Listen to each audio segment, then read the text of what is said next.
What makes us unique as developers is we don't get in, make our money, and get out. The only place that we have ever done developments is in Elverson, where we live. I'm Merle Stoltzfus.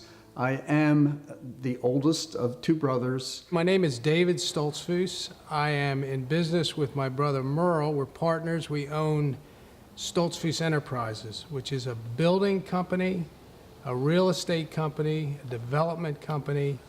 Very locally, we operate here in the Elverson, Pennsylvania area. As Dave and I were growing up, we were on a family farm. Our farm was on beginning 52 acres, ended up being 142 acres that my father purchased, and it was a chicken farm. But it was a rocky chicken farm in Chester County, and my dad would constantly say, when he sent us out to pick stones, someday we're going to grow houses on this old rocky farm.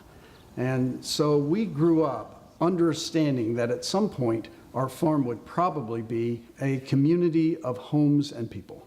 Now we have a farm that's full of houses, and we're growing people instead of chickens. Of the 6 associations and the communities that we've built right now that we manage, and we manage all of them because the people want us to manage them, we've never had a lawsuit. We've never even had an attorney called or been involved with that, because we work these things out people to people. There's certainly challenges to live in the midst of 300 and some homes where you have built the homes, because not everyone's an easy person to be a neighbor to. But we're called to be Christ to our neighbors, and so that's what we're doing. And when I say when we're growing people, we're really trying to lead them to Christ and grow them in their faith as they come to Christ.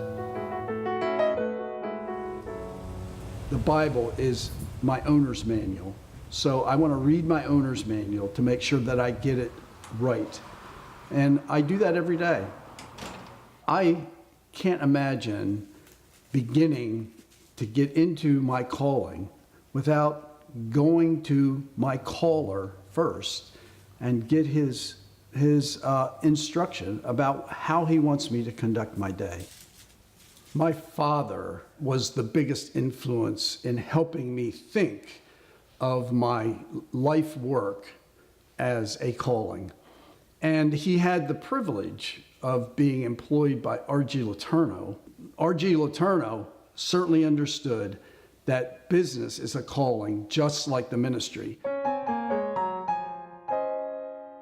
We're working on a project called Old Bolton Village, which is about 5 miles east of where our operations are. And it's a project where we're building new old homes.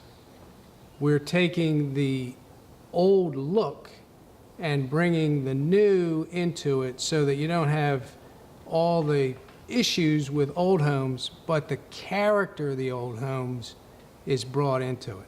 So I'm sitting right now in our model home here in Old Bolton Village.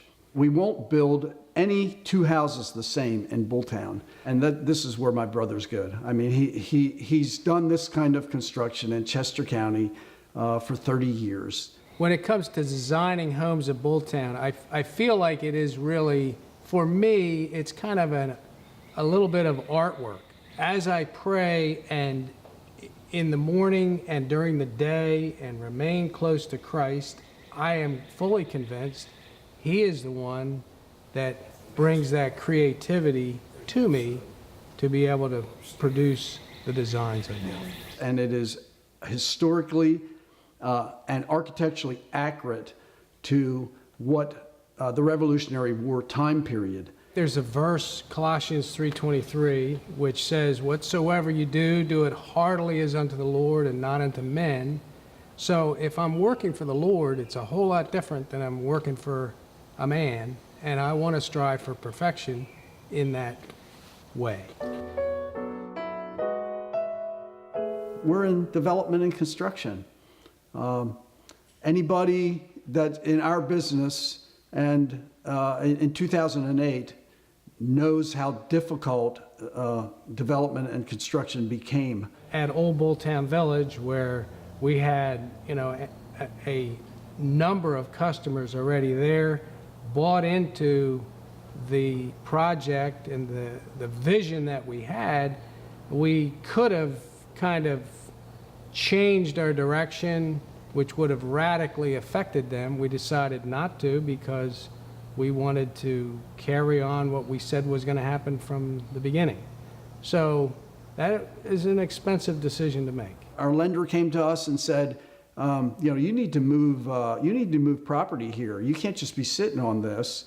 And if our priority in business was to make a buck, to just make money, and not feel responsibility to our customers, we would have done what the bank asked us to do. And they put a lot of pressure on us to do that. And eventually we had to get rid of them and get private financing. And so we've held on.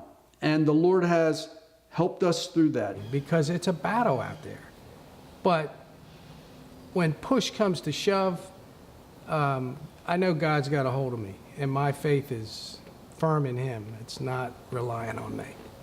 It doesn't matter if you're a pastor or if you're a developer or if you're a missionary.